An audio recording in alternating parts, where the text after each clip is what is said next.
Welcome, everybody, to Ignite Humanity Live. I'm your host, Lady JB, and I am, as always, delighted to be here because I'm on location in Salt Lake City. As you can tell, I'm hanging out in my fabulous, loosely pseudo studio as we are coming to you live from Salt Lake City. I'm here at a convention, having a really great time. And what I will say is, igniting humanity is in all of us. We each have the ability to ignite one another. As I went to the convention, I was interested to see that it's been a while since we've all come together. It's interesting how being in a room with a bunch of other people feels good, to shake hands, to hug, to look people in the eye. But interestingly, when we were waiting for the doors to open, there was a bunch of people in the lobby, and there was some group laughing. They were all laughing. They were quite boisterous. And I looked over and I'm like, what are they laughing about? Which was interesting because for a long time, we have not been open and available. We haven't been laughing. We haven't been in group situations. And instead of going like, what are they laughing about? I was like, what are they laughing about? And off I went over to check out what they were doing, to see what all the laughter was about, and immediately to make some new friends and introduce myself to some new people and create the momentum of igniting humanity by meeting one another. We all want to make connections with each other. And this show is all about meeting people, some of the guests we bring on the show, to really inspire you, because it's our individuality that is so exciting and dynamic. And we want to connect with one another. And ways we do that is through Ignite Moments. We talk about some of the things that we have been through, some of the obstacles we've overcome, some of the challenges that we have persevered through. And in doing that, we've created a better version for ourselves. Now, we were all talking about, people came from all over the world to this convention. They went through some struggles, some trials, some tribulations, some travel, some driving, some luggage, some late planes. And in those enduring moments, just to get to a convention, it makes us more inspired, more interested, more available to what's possible for us. And so I want you to think today, wherever you at, whatever you have to struggle through today, wherever is unfolding for you, it's a wonderful gateway to what is next, to what is possible for you, to what is going to unfold for you.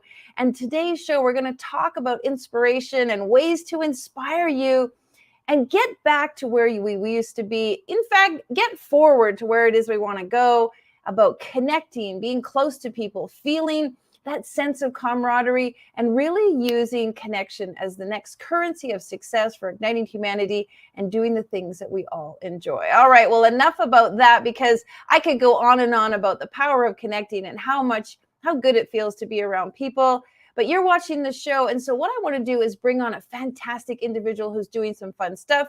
Dr. Lori Kim coaches high-performing individuals and executives through her transformational intensive coaching programs designed to fully experience the benefits of conscious thriving. Dr. Lori is the founder of Flex IP Counsel, PLLC, a boutique intellectual property law firm located in Seattle, Washington. She's serving a select number of innovative and heart-centered brands and startups with advisory services relating to branding strategies and trademark registration services. Lori is amazing. She's passionate about raising the consciousness of humanity and raising the bar and helping each of us to understand the importance of shifting to a higher vibration. Welcome, Dr. Lori Kim. Come on in. How are you doing, my gorgeous? Thank you so much for that wonderful introduction. I am just inspired by just watching you. Like we were saying this morning, you do 20x what normal people do. So I'm just in awe. I just imagine you with like 20 fairies running about and making you look glorious and beautiful as always. Thank you so much for that. And here's the thing. I love what I do. I just love it. I feel like it's a joy. I feel like it's a blessing. It's a gift. I've been just blessed with this opportunity. And so that makes it easy and wonderful and fun.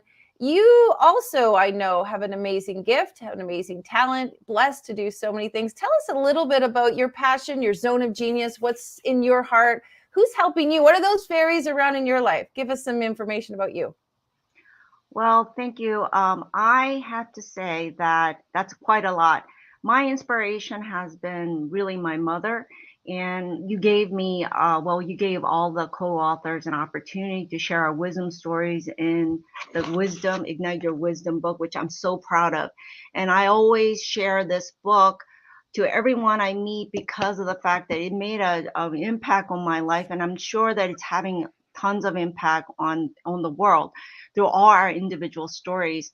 My mother has been an inspiration to me, and as explained in my story, everything I did really was because her, challenging situation, and I always knew that I have opportunities that my mother never had, or even her generation of women. And it doesn't matter where the woman was located. There's no denying that we have options now that previous generations of women never had. And so I feel like it's I would be lazy and kind of not using all my divine gifts if I actually didn't, try to do my best. And it's not easy for any of us, but we have to still keep trying, right? It's so beautiful that you say that. And I love that you're in the book. I love that you shared your message. I love that you talked about your mom and gave homage to her. And at the same time, you looked at some of the difficult things that she has been through, and you decided that you wanted to do it differently. You wanted to be an advocate. You wanted to step forth. You wanted your life to be different. And at the same time, you wanted to inspire other people's lives to be different. Can you share how that journey of writing and telling your story has transformed your life? Yes, in so many ways. First, I actually thought that I had actually recovered from early childhood trauma. For your viewers, in case they don't know my story, I grew up in South Korea.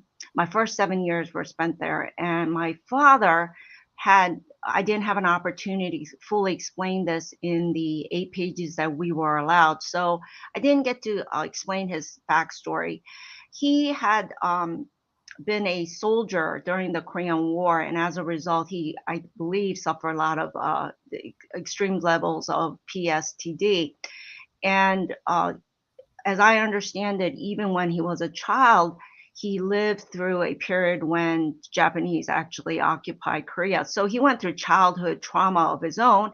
And then when he graduated from high school at the age of 17, my understanding is that he was delivered his dra- uh, dr- uh, graduation papers at the same time, and the other hand, draft papers.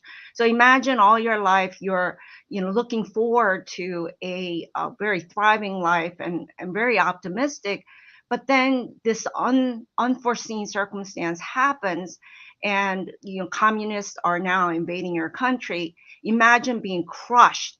And my father was a valedictorian of his school, and he actually aspired to be a lawyer, ironically. Mm, And whereas I started off wanting to be a scientist, I never even foresaw becoming a lawyer. But in the irony of that is when that realization didn't really hit me until I started writing my story, that I was making these connections that I never made. So to answer your question, what's the value of reviewing your past, no matter how traumatic it has been, is that you make these connections and on deeper levels of appreciation that you didn't have before, or you're not willing to look at because they were so painful. So I healed further during the writing process. I mean, it was not easy. It was a lot of crying. There was a time out to do some extra healing to finish the story because I wasn't sure whether I wanted to divulge all the painful stories. But you have a conscious moment where you decide, are you going to share it all, or are you going to reserve just to feel less vulnerable and less prone to judgment? And I had a very truthful moment during the process where I looked at myself deeply and I said to myself, this story is not just for me. It um, it is for others who mm, also are experiencing the same difficulties, as well as leaving something for the books, the legacy, or the posterity, to actually have an example of a person who successfully recovered and actually found a mm, way to actually find happiness. And the way I define happiness actually is not so much external success. It's actually easy. in the United States. Not really easy, but it's easier now in the United States than ever before. In the history of US and also all the world, I do know that there's evolution and improvement in all countries around the globe. We just forget because of the fact that we are not current with the history of mankind, but the level of consciousness now compared to 50 years ago is higher than the last 100 years, last 40 years. It just improves, but it's so incremental that we just don't notice it. So I think that writing this story has been impactful because I'm a kinder person, more compassionate uh, through my deeper spiritual practices, but also getting over my own inhibitions about fear of judgment. It's a big issue for all of us who raised in Western culture to fear being judged by others because that's the way the egoic mind works.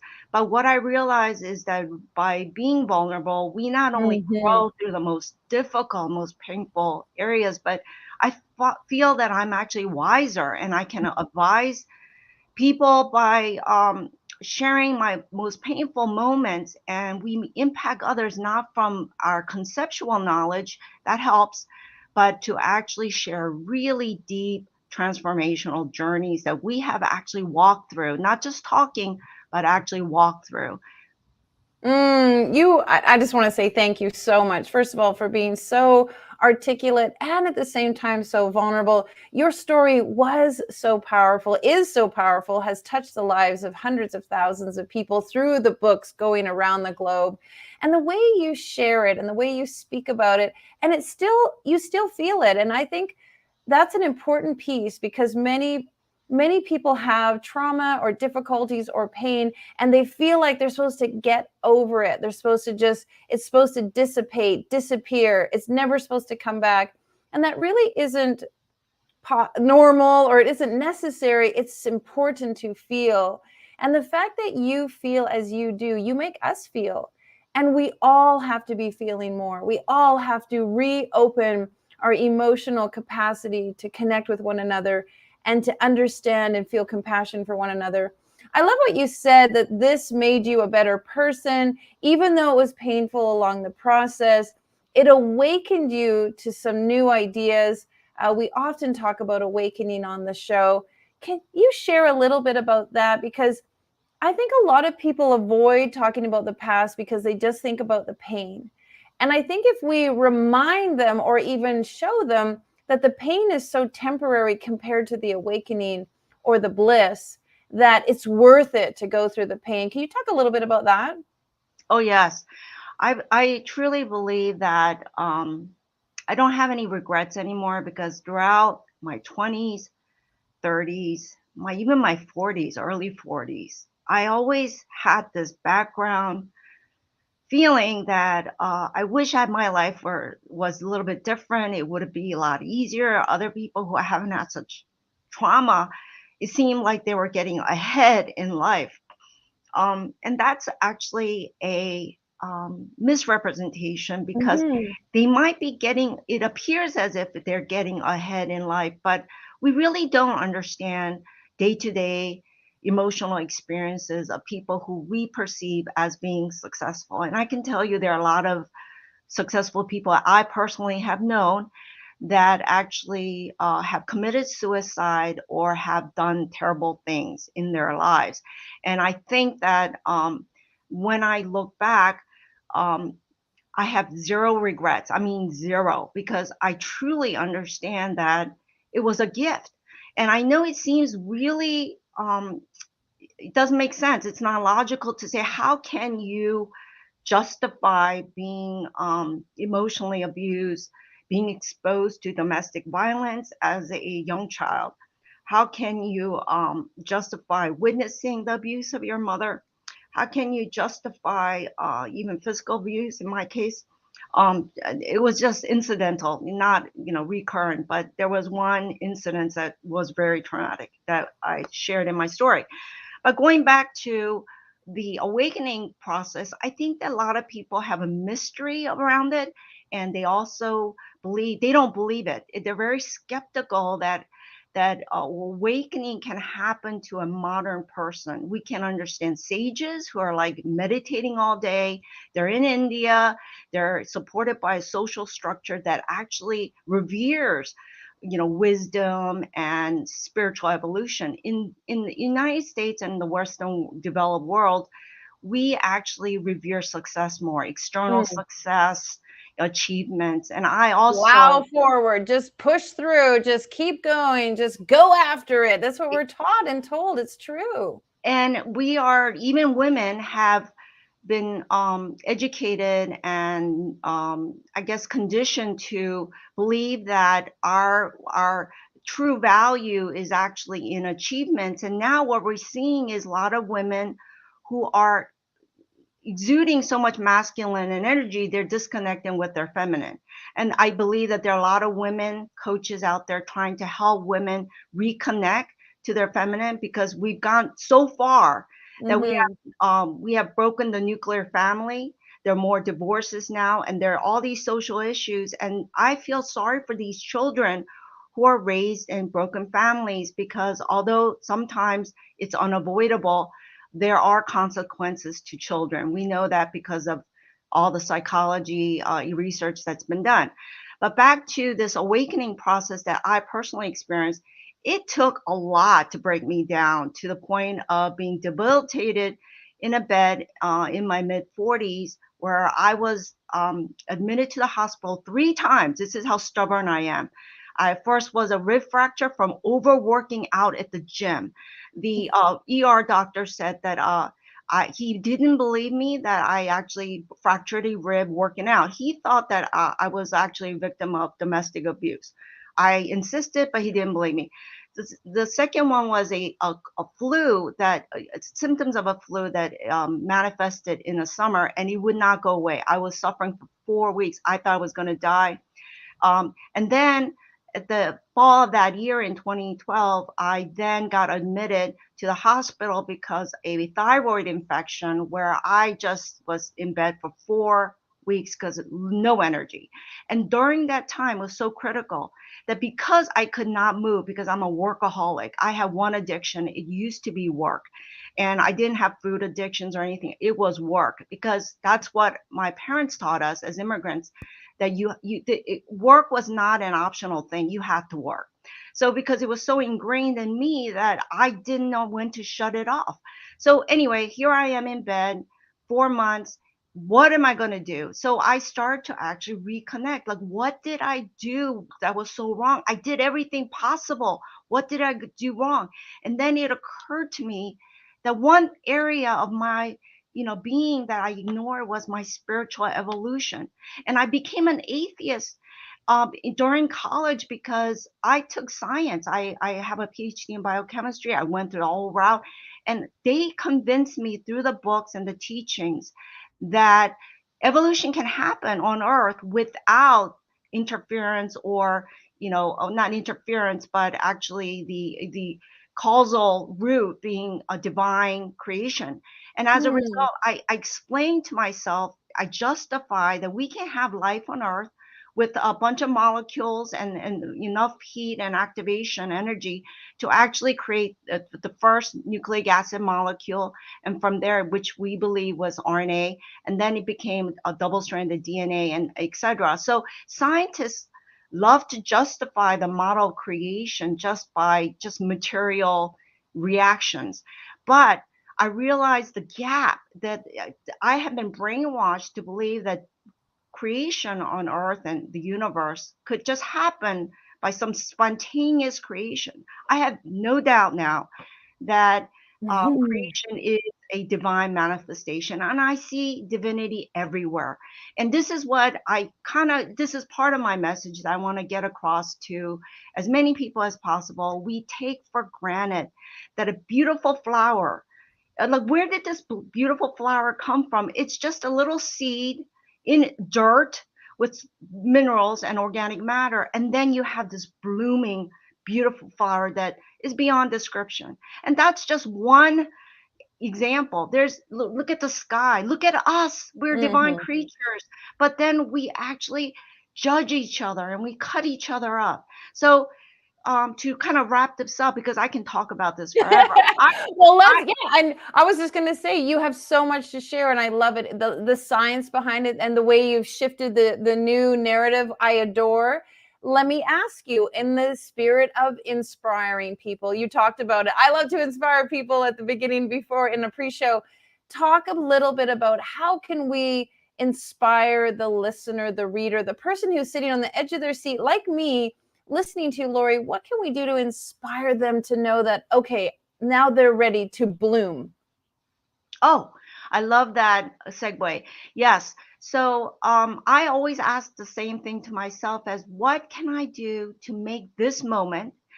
You talk about ignite moments, and there are pivotal decision points that we need to make in critical periods of our time. But how about we actually shift that a little bit? And ignite moments don't have to be always around crisis situations. But Exactly. what if we wake up every day and ask an intentional, conscious question to ourselves to help us to actually shift our energy, our vibration, because we now know that we're all vibrational beings. And if what can we do to ask an empowering question every day to help you shift? And the one that I keep going back to is, what can I do today to make my life a a an enchanting moment, or to Mm. unfold whatever is happening right now. I could just wake up someday, I'm not at my best. What's the smallest thing I can do? I can eat a healthy meal. I can actually get a massage. I can go and exercise. I can stretch. I can do a lot of healing and self care, and also meditation. I think that when you start off your day with meditation, and if you don't have time to fit it in the morning, you can do it in the afternoon, right before lunch or whatever. It doesn't take much to quiet your mind, center yourself into your being, reconnect with your soul. And I believe you can actually every day incrementally increase the vibration from love, from the anger, anxiety, uncertainty, to more kindness to others, kindness to ourselves, self compassion. It just gets higher and higher. And now my normal vibrational range is going from a very anxious person in my 40s as a lawyer, in bed and all that. It probably was around 5 to 7 was my range. I wasn't living at the beyond the 7. Now my normal is 8 to 9, and 10 on some few occasions where I had the most awesome workout. I listened to my favorite songs, but there's so many strategies that you can do to just make yourself happier, and they work. They really work. Such great advice and such great sharing, because you're right. Many of us are just on the hamster wheel, working as hard as we can, making work the most important thing. And really, what this show is all about is to show you that you can have both. You can have it all. Maybe you can't have it all at exactly the same time, every wish and dream pouring into you at exactly the same moment, but you don't necessarily want that. Enjoy each phase, enjoy each stage, enjoy each experience, and really take the essence of what the divine is giving you. Well, before we go, any last words you would love somebody to just feel from you, shared by you, touched by you, so that they can really know that your message and them being here today is divine and is perfect, and they needed to hear this from you? I think that our greatness is actually in our soul. And the more you can do to reconnect with your being, it it's beyond words, the transformation I've gone through. And I have to say, every tragedy had an upside, a silver lining. And I say, no matter where you are, see every challenge as a gift. It really is the magical connection that you need to. You can't want another life. You don't want to be someone else. There's a reason why you're here, and you just have to find your gifts and then share with the world. And I just feel so blessed that we crossed our path, because you really have inspired a lot of us. And I still think, I think that you're not real. I Pinch me, think, I'm real. yeah. Well, Well, you just are just outstanding in everything you do, and if we can only walk in your shoes and share, and I want to pour some love into you because you have over delivered as far as our book publication, the entire journey, how you mentored us, you inspired us. I cannot say enough about the impact this book is going to have on so many people, even after we pass. I believe this is going to have lasting effect. This is the most impactful thing I've ever done. And I truly mean that. And I publish, other articles, but that's nothing compared to the opportunity to share my personal tragedies as well as the positive Triumphs. upside. Yes, beautiful. Well, thank you so much, my sweet. We're going to pop up on the screen how people can find you. Incredible lawyer, wonderful, amazing friend. Folks, really, please connect with Dr. Lori. Such a beautiful and wonderful person. And I want to just thank you for showing up and just being real and honest and authentic and pouring it out there, because there are so many people that have been touched by your sharing. And I just want to say this, folks. Today, when you are out and about, please give someone a hug. And when you're hugging them, just send a little bit of hugging energy to Dr. Lori Kam. We're going to be hugging for you from around the globe. Love you so much, my darling. Have a great day. And thanks for being on the show. Thank you so much. Well, folks, if you do get a chance to and make an effort to hug somebody today, and then just give a little energy to Lori and give a little energy to somebody you know that might be struggling and maybe could use a little bit of vibrational hugging, a little bit of love and support. I'm so thankful for Lori to be talking about the power of Ignite. If you'd like to know about our books and be one of our authors, you can happily share in our upcoming Ignite books. We're doing Ignite Your Courage and Ignite Your Purpose and Ignite Humanity. And incredibly huge. We're trying to do the largest compilation book ever. And if you want to know more about Ignite Humanity, go to our website. We're talking about our book. We're talking about our documentary. We're talking about our TV show. All kinds of fun things are happening over at ignitehumanity.life. Also helping you find out more about how to ignite humanity. And one of the ways we are doing that is through building schools. That's right. We're building schools around the globe, and we would love for you to be a part of that. $1 donation buys a brick in one of our schools made from recycled plastic out of the landfills. It's a double win-win. Plastic out of the landfills, building bricks, making schools, helping children, igniting literacy. That's like the 3X, 4X, and 5X win. And we would love for you to be a part of that. If you'd like to be on the show, please fill out our type form and tell us about you. Share what you're up to, so in case you, and talk about how you are igniting humanity. And of course, if you want to watch any of our episodes, they are wonderful and 100% free. You can go to our website. You can go to Traverse TV. You can jump on Facebook every morning. You can be here, right now, each and every weekday between Monday and Friday. We want to pour into you. We want you to feel ignited. We want you to feel like, you know what? I'm going to go out today and do something exciting. I'm going to grab hold of my life in a different way. And I'm going to be the kind of person that inspires another person to go out and live their best version of them. All right. Blessings, everybody. See you tomorrow from Salt Lake City. Now, more than ever, we need to come together to connect with one another.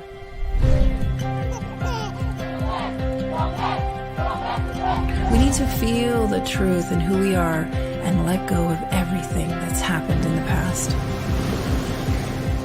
We need to empower every person on the planet and awaken hearts, enliven souls, come together, laugh, play, rejoice, connect, create, and love.